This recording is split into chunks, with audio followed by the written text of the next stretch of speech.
go. Hey guys, today with us we have Abhiram Gadiraju and Surya Raineedi, organizers of the RCC Origami for Good T10 tournament. So, hey guys, how are you? I'm Good. doing good. How are you? Yeah. So, welcome to the interview. So, we'll have some questions, you answer them, and when we are done, you can go eat your dinner or something. Yeah. So, let's start. So, let's talk to Surya first. So Surya, about the auction. So you know how the auction went. You were the auctioneer. So what are your thoughts on how the auction went? A lot of surprises, and then some things, patterns that I expected. I expected some players to go to their teams, such as Juve to Vedant. That was a pretty pattern I saw. I expected. Some very surprises, such as Sign, obviously spending that $45. I knew he's like a very bold and daring person, but I didn't expect him to spend $45 on a player. And I felt like, yeah, that was a little missed strategy by Sign, which cost him all that money. But if he's fine to pay it, if he can pay, fine. I guess it worked out well for him. But then unfortunately for poor Nickett, it didn't really work out well. With Sign, unfortunately, paying that $45 to gain the upper advantage on points. So yeah, a lot of surprises and surprises. Another surprise I saw was Abhinav going so low, 1450. I thought he was going to be pushed higher, but he was sort of like selected like fourth. He was the fourth player to bid on, so I sort of like expected that to be a little lower for players like Saim, who's waiting to spend all their big money on somebody like Arjun. So yeah, all in all, I thought the auction went very well. Obviously, lots of surprises with Science spending money, Yeah, some pickups I didn't expect, some choices I didn't expect, and yeah. yeah. Surya, I'd now. like to, I'd like to, sorry, I'd like to add on to Surya. Okay, it's I okay. mean, in like a split second, you saw a change from both teams. You saw Trailblazer is like doing good progressively in the auction. Nikhil is going in good strategy, it seemed to be, but in a split second. And honestly, I think me and Surya were both not expecting it. That's why a little bit we put in a higher price range for him to not like grasp it and like change in a split second. But I think he took that decision and then changed the whole course of the tournament, you could possibly say, with Niket not having So, Arjun and so, Saim having an Arjun. so about what you said, $45 hour. So are you saying that you randomly decided the price? You It kept. wasn't randomly decided. I think we had an idea, general idea of like, we should have it this much price. We thought of initially not having it too low for everybody to grasp and not way too high for it to seem fiction. Like, it's way too hard for him to grasp that price. We put in a good price range. That's what we thought. We thought actually was a little too high. But then I guess we can't say that anymore because Simon spent it. But I mean we were thinking in those range since about 2 weeks. So yeah. To Yeah. add on, yeah, there's a calculation, obviously, in that pressure moment. It was like a make or break factor for Saim. Either he gets Origin or he's like has RF and Deepish as his core players.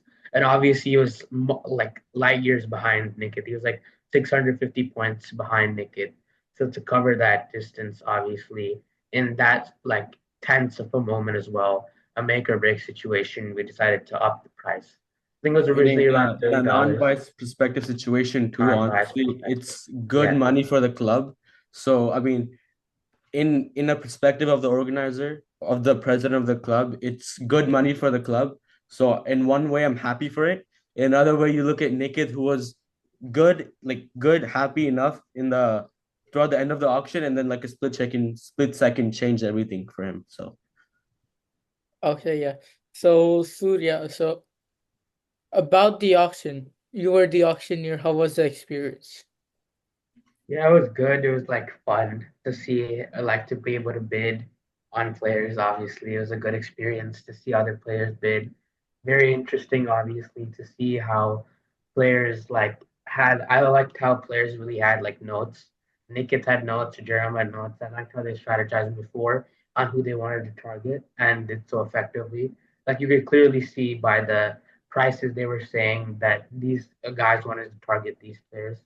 It was a really fun experience also, holding the auction, seeing how the prices sort of inflated, some surprises. Yeah, it was a good experience.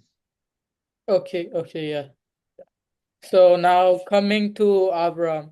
So we want sort of a third person perspective from you about the teams that we have seen in the tournament. Like you got Thunders, you got Stallions, you obviously got Trailblazers and Gladiators. So what are your thoughts on those teams?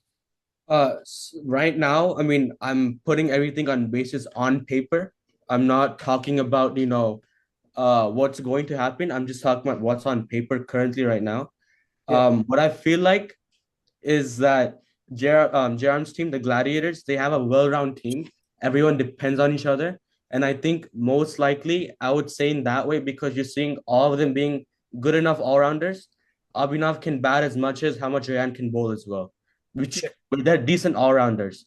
And when you're having a team, this core team playing in the draft picks, it's a walk in the park for them because I feel like it's a strategy. I mean, they did really good in the auction.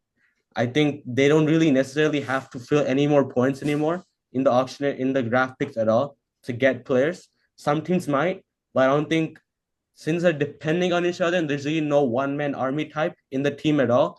I generally think that this team will have a really good, really easy draft picks before the game starts. And it's gonna be even more easier, more chances for them to win when they get a home team advantage, so it's better players for them to pick. It's gonna be, I feel like they have the most advantage because of that reason to win the tournament. And I've seen Jerem play as a captain before, and he's really enthusiastic captain. He is not his mind is not going all over the place. He sticks to one thing. He does what he wants to do. And then one thing I really like to see in this team, and I'm gonna probably see in this team as well, is that we're seeing all their ideas come together, and Jerem's the voice for that. I'm not seeing only this person's idea only. I think each person has equivalent experience enough for them to showcase their experience through Jerem's voice.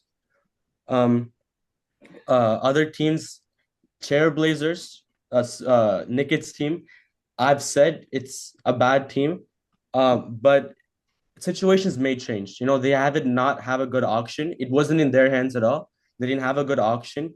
But when you look in the draft picks, when they have an home advantage where they pick their player first, they have an option to win the toss, bowl or bat, or pick the player first.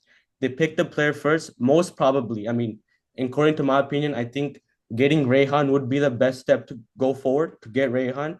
You would see good batting lineup from Surya, Rayhan, and then you're seeing Nikit and Deepish coming in, and you're seeing decent bowling as well. You're seeing Rayhan coming in the power play, hopefully. Nikit bowling as well, Deepish in the middle overs as well. So it would be decent enough. But again, those are home games. You see two home games for every single team.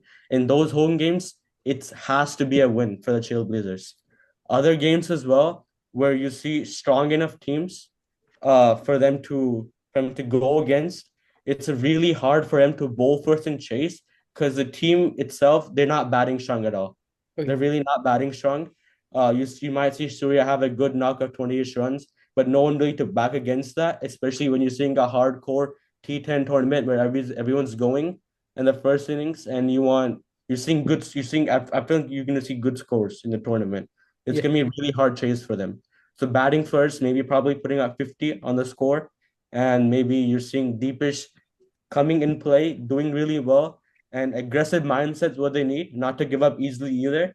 And I think captains have said that it's a good team, but generally I think we're looking as a team as a weak team. yeah, But I think if people have that mindset and they're gonna get used to that mindset of having that, oh, I'm going against a chill blizzard, it's gonna be a yeah, weak team, it's gonna be walk in the park.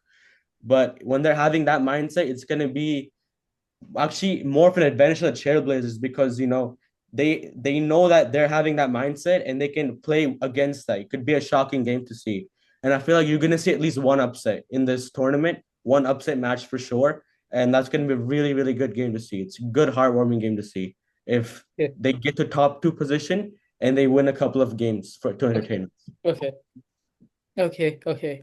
So now let's talk more about the tournament. So my first question to both of you about the tournament would be that how were the core players and non-core players decided? Well, on what basis? The basis was, I think we had a biggest factor of who's going to come and how often do they come, right? Skill sets not only the need for us right now because we have X amount of players and half of those sometimes come, sometimes don't come. So our non-core players were generally decided on how often do they come because we have been seeing good quality players, but they don't generally come. So we decided that in those basis. Um, and obviously a new change to the rule, have said to the captains, will announce it soon, was that you're seeing your third core player after vice captains were decided, you're seeing your third core player also being in the non-core players as well. The reason why that was decided was because you're seeing that when me and Surya looked at the non-core player list again, revised it again, you're seeing a lot of the same type of players. You're seeing batting finishing roles. You're not seeing enough bowlers. You're not seeing enough batsmen. And when you're putting those core players in the auction, I mean, sorry, in the draft pick, it becomes more. It's more important for brings the importance for the draft picks. So that's why we put third core player in to the non-core list. Yeah. Also, to add on, when we say they're going to be non-core, they're only going to be non-core for matches that they're not in. So when they're in the match, right, when their core team is playing, the team they're on, that their core player for, they will always be on that team no matter what. They will always stick to that team no matter what. And yeah, additionally, adding on to the point, yeah, I think, yeah, no, you might be wondering why Rohit or Abhinaya they come regularly, why they're on court. For Abhinaya, it was more of a factor based on like we haven't really seen much of him fielding, and then he's mostly just used as a fielder, and we haven't really seen much batting from him or bowling from him. With that decision, obviously, we decided to make him on court. For Rohit, he was a little iffy on obviously the winter issue. I think he had like some cold issues, so Rohit was a little iffy on coming.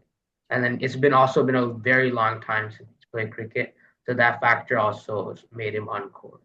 And the decision to take the third core players into the non-core list is a game-changing decision to some teams because when you look at the Gladiators, for example, not the Gladiators, sorry, looking at Stallions, or you look at Okay. the Thunder, you look at the Trailblazers.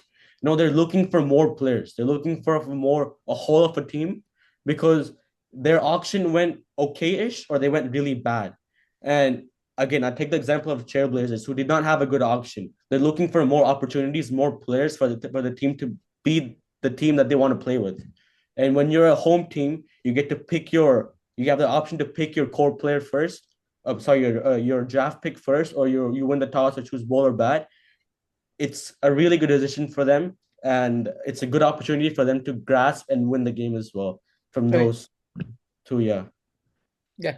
And so now let's I just want to ask one last question. Is it that how is this tournament going to function? Because there are many people who are still curious.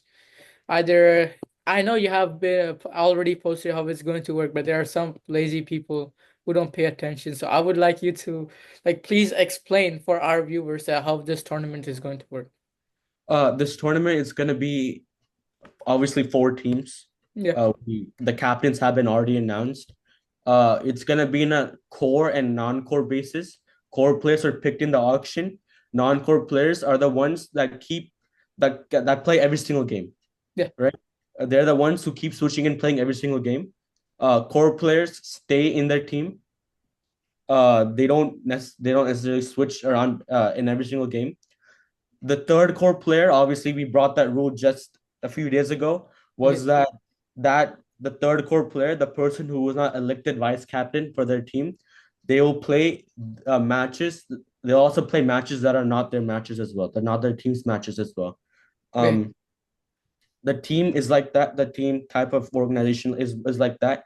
Matches will be derived into two groups, Group A, Group B. If you watch IPL, it's really easy to understand. Okay. Group A will have obviously the Trailblazers and then the Thunder. They'll go against each other twice. And then Group B will have the Gladiators and the Stallions. They'll go against each other twice. Yeah. and then teams from Group A will go once against the teams against Group B. So that's four matches for each team, and vice versa. It's a 12-match tournament, basically just IPL, but a minier version of it. The playoffs work the same way as well. Uh, yeah, I mean it's about that. Yeah. Pretty Yeah. much easy enough to understand. Matches will work two matches in a day.